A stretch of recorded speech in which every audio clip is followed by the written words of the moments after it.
Баршаңызға сәлем достар. Бүгін мен сіздермен осындай панкейктің рецептімен бөлісетін боламын. Жасалу өте оңай, дәмді. Міндетті түрде жасап көріңіздер. Менімен бірге болыңыздар. Ең бірінші таза ыдысымызға жұмыртқамыздың үстіне қантты салып, жақсылап көпіріп, қантымыз ергенше венчикпен араластырып аламыз.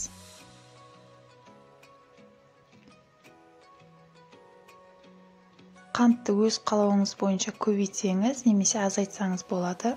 Және де жұмыртқаның бөлме температурасы немесе тоңазытқыштан алынғанда маңызды емес. Осылай жақсылап жұмыртқаны мен қантымызды араластырып болған соң, оның үстіне сүтімізді және де суымызды құйып, кішкене сұйық май құямыз. Ол сұйық майдың орнына кәдімгі сары майды ертіп салсаңыздар да болады. Бұны да жақсылап араластырып аламыз.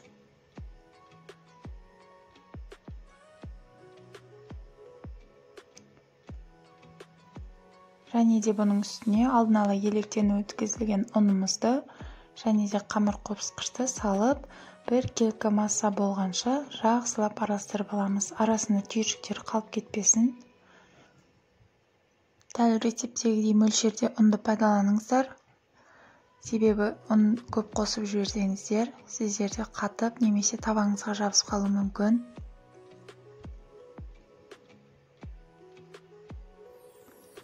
Жақсылап араластырып алдық. Тура осылай сұйықтықта болғаны дұрыс.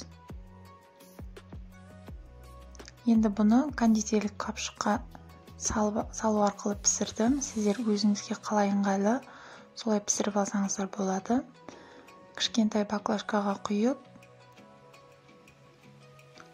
қақпағын тесіп, солай құйсаңыздар да болады, немесе арнайы сол ыдыстарға құйып пісіріп алсаңыздар да болады.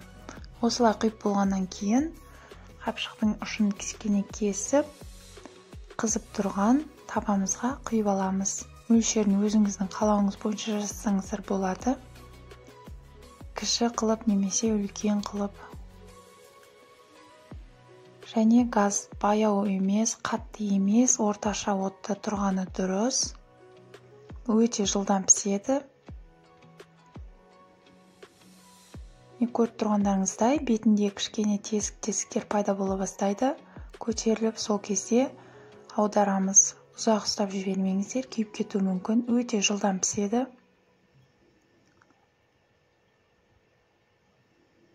Міне біздің панкейктеріміз дайын болды. Өте жылдам, тез, оңай дайын болады. Сіздер де жасап, жақындарыңызды қуантыңыздар. Видеоны соңына дейін көргендеріңізге рахмет. Осы видеоға лайк басып, менің каналыма жазылып, мені қолдап кетсеңіздер болады. Сіздерге сәттілік, сау болыңыздар.